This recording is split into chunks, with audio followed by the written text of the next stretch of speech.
All right, hello everyone. This is going to just be a really quick advanced session for Zoom on how you enable breakout groups. So here I'm just in the Zoom homepage here, and I'm going up to my account.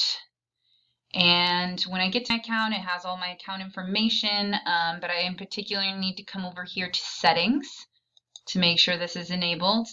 The number one thing I need to do is that this might be off for you, this section right here. It's the first thing that popped up when I hit settings, and it says host video. This was off for me before, so I had to turn this on. That was the first thing I had to do in order, just specifically what we're looking at right now is to enable breakout groups.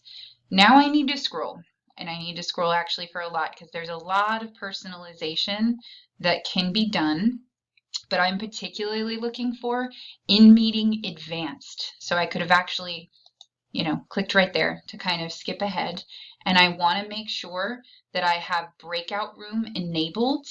And then I can check this too. Allow host to assign participants to a breakout room when scheduling. So that's just that even when I schedule a meeting, so before we're actually in the meeting, I can also assign participants ahead of time, or I can assign them when we're in the room. So now we actually have a Zoom in session going on, so I can show you what this looks like. So I'm going to maximize this. So hello, this is our Zoom right here where we have some people on, and you'll notice that I have this button now at the very bottom that says breakout room. And so this is what I need to click in order to enable what I just enabled in my settings. So I'm going to go ahead and click this. And now I see that I have my 4 participants in the meeting, so it's not including myself because I'm the host, I'm the teacher.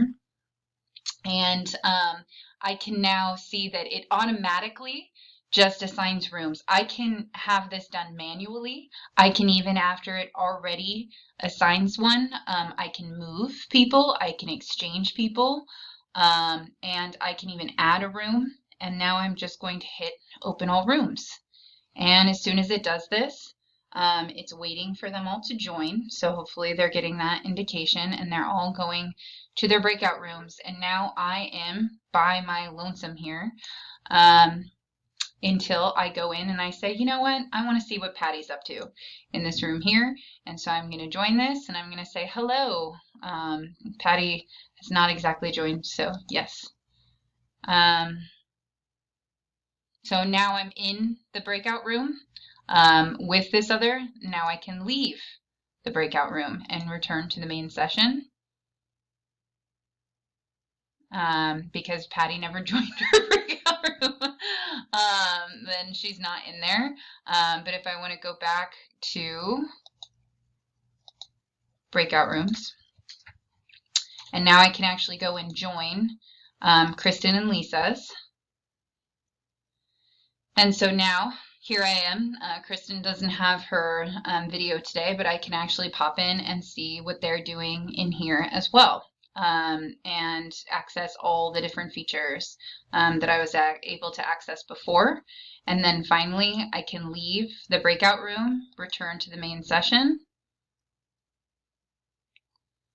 I can enter full screen again, and then I can actually now hit breakout rooms. And then if I want to have everybody called back, I can close all rooms. It's going to give them a minute countdown to return to the main session so that they can kind of wrap up wherever they were at with that. But as soon as they're done and ready to go, they can click this and be back into the main session. So just trying to kind of keep this to the point and simple, this little advanced feature of Zoom, but that is the basics on using breakout rooms.